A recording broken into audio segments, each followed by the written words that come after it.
So the Morgan Lotto is officially in full swing over here on the NA side of things, and with it we are getting a new 5-star servant in Britomart. You might be seeing a lot of people that are really excited for this servant and are doing a lot of polls. And you may be wondering, ZTL, is this a crazy, hidden gem servant that I gotta summon for and I'm missing out on? Not exactly. Britomart is not a bad servant by any stretch of the imagination. It's just people are summoning because she has, well, a really good story. She's got a lot of plot and development going on and is a deeply rich character, as you can tell from the 4 whole story chapters that are going to be in this event, or at least if you finish Lost Belt 6, you'll get to read the whole 4 chapters in this event. But no, really, Britomart is just one of those waifu pulls that if you do summon for her, she will put in a decent bit of work for you, but there are certainly better servants to summon for. But we're going to break all of that down in today's video as per usual. If you like what I do, you like the daily FGO content, and you like being informed on both sides of the game, make sure you leave a like on the video and maybe even subscribe to the channel so that way you stay informed, and it's absolutely free and helps me out more than you know. But with that being said, let's start getting right into this.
Now, starting off with Britomart's hits, you'll notice that they aren't the craziest thing imaginable, but they're also not too bad. Rocking 0.72% NP gain at 11.8% star gen is not too bad. I mean, the NP gain you'll definitely notice when you're using those 4-hit quick cards, especially because, newsflash, she is a quick servant. When you're doing those quick crits, you'll get a pretty solid amount of refund back, even on the arts card, because it does have a solid 3 hits on it. It's really important as well because she is rocking a 6-hit AoE NP. And while we do usually like to see that hovering more around the 8 hits if we want to have a really insane refund on our quick servant, 6 AoE plus 0.72% NP refund is not going to be the worst, and she does have some decent tools that if you want to use her as a looper, she's going to be able to provide for herself to get the job done. I mean, even my Britomart that I'm showing on the JP side of things doesn't have its own Ruler Scotty because I don't have Ruler Scotty on JP. And I can't finish her first and second skill. Predominantly, that first skill is very important, as in effect we'll get into in a second. And she's still able to get the job done using something like a Paracelsus or even one of the mixed nodes where I bring Draco in to take out a very large dragon. She can still get the job done. And she, of course, does have that omnipotent 5-hit extra attack, because if you do not know, the extra attack is a composite card that gen stars NP and does big boy damage.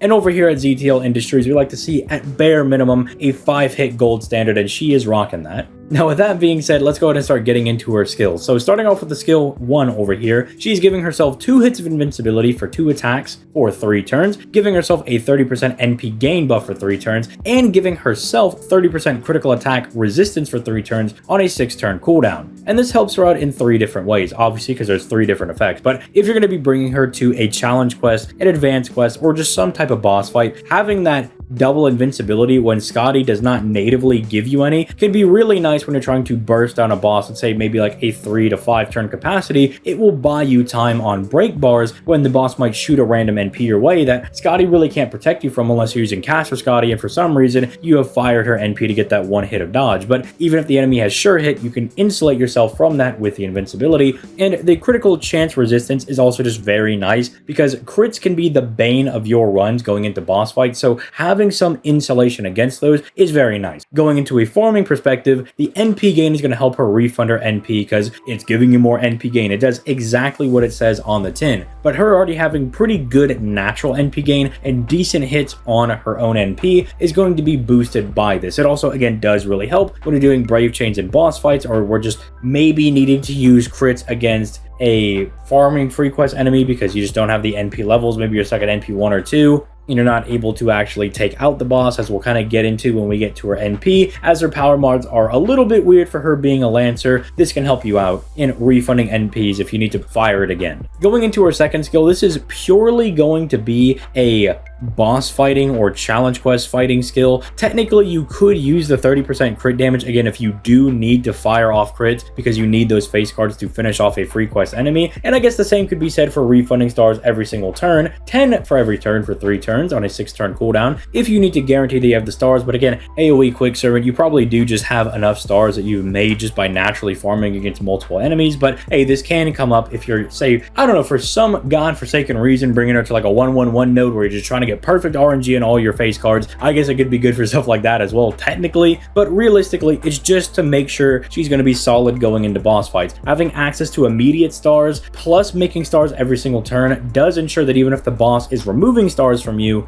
you have some way to guarantee that you'll have some in rotation. 3 turns of straight up debuff immunity is always going to be very strong, as if you've ever done a single boss fight in the game, which you at least have to do a couple, I would imagine, to be caring about someone like Britomart and whether or not she's worth summoning for, you know that they throw debuffs your way, whether it's attack downs, NP downs, you know, stuns, charms, defense downs, whatever have you. They're going to throw those your way. Having pure insulation where they cannot actually debuff you in any way for 3 turns is an absolute killer going into boss fights, and it's just something that's very, very strong. Finally, her third skill, just good everywhere. 30% battery, 30% buster buff, 30% quick buff on a 6-turn cooldown. As you'll see with someone that does not have the best box for quick farming, you pair this with Kaleidoscope, you can instantaneously fire your NP and save one of your Scotty batteries and afford to plug shit in somebody like a Paracelsus to get that massive NP gain buff, which I already did a video on if you want to go check that one out and find out why Paracelsus is so good. But it's also just really nice that they built her in a way with her double buster, double quick deck that lets her play very nice with either Ruler Scotty, Caster Scotty, or both of them, because if you didn't know, Caster Scotty predominantly buffs your quick crits, and while Ruler Scotty does give you a lot of quick refund, still gives you the attack buff, she actually only gives you 100% buster crit. So this allows you to functionally have 100% crit damage on 4 of her cards, and she's also giving herself the card buff as well to further buff the damage she's getting from that. And it's just going to be really good going into boss fights as well if you want to use her there. Batteries are always very nice to just help you continually fire your NP. Getting the quick and buster buff just ensures that you're getting extra damage, and the quick performance is also doubling as technically more NP refund on your quick cards. Now, the NP, this is where things get a little bit weird. Built-in Pierce invincibility, have no issue with that. Getting her on boss dodges and invincibility buffs is always going to be just a nice cherry on top for any offensive servant. But then she has a 50% power mod against riding enemies, which does include a decent bit, and well, maybe that might be kind of stretching it a little bit. I was gonna say a decent bit of archers and berserker enemies, but it's really not that many at all. Realistically, you're gonna be bringing her against a lot of